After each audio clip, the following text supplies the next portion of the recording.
मी आतापर्यंत नाव घेऊन कधी बोललो नाही, कारण माझा स्वभाव आहे, मला काहीतरी कुणकुण लागल्याशिवाय मी कोणाच्या वाटा जात नाही। पण यापुढं आमचे संतोष भैया तर आता गेलेतच, पण यापुढं जर त्यांचे कुटुंबीय आणि धनंजय भाऊ देशमुख आणि त्यांच्या कुटुंबियाला जर धक्का लागला तर धनंजय मुंडेला रस्त्याने सुद्धा फिरून देणार नाही। आमचा एक भाऊ गेला, तो आता आम्ही सहन केला, या मुंड्याचं आणि फिंड्याचं आम्ही तोंडावर नाव सुद्धा घेतलं नाही, हरामखोर अवलादीचं। तुम्ही जर आमचे लोक मारून जर तुम्ही तुमचे आरोपी घरात लपून ठेवता, यांना पुण्यात नेमकं सांभाळा कोणी? सगळे आरोपी पुण्यातच नेमके कसे सापडायला लागले? सगळे आरोपी हे पुण्यातूनच सापडतात।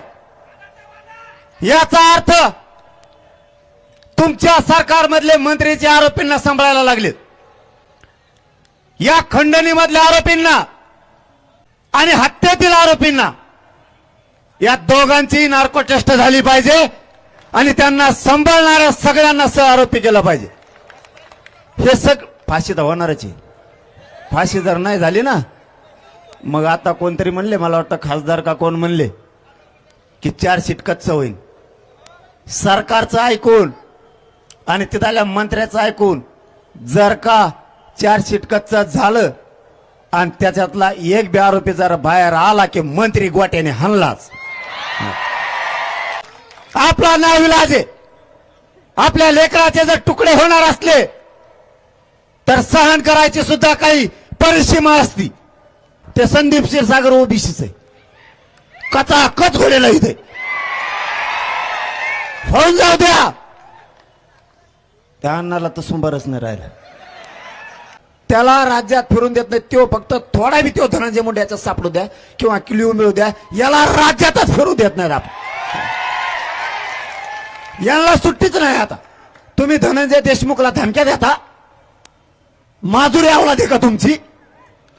त्या बिचाऱ्याचा भाऊ गेलाय, त्या लेकीच्या डोळ्यात पाणी।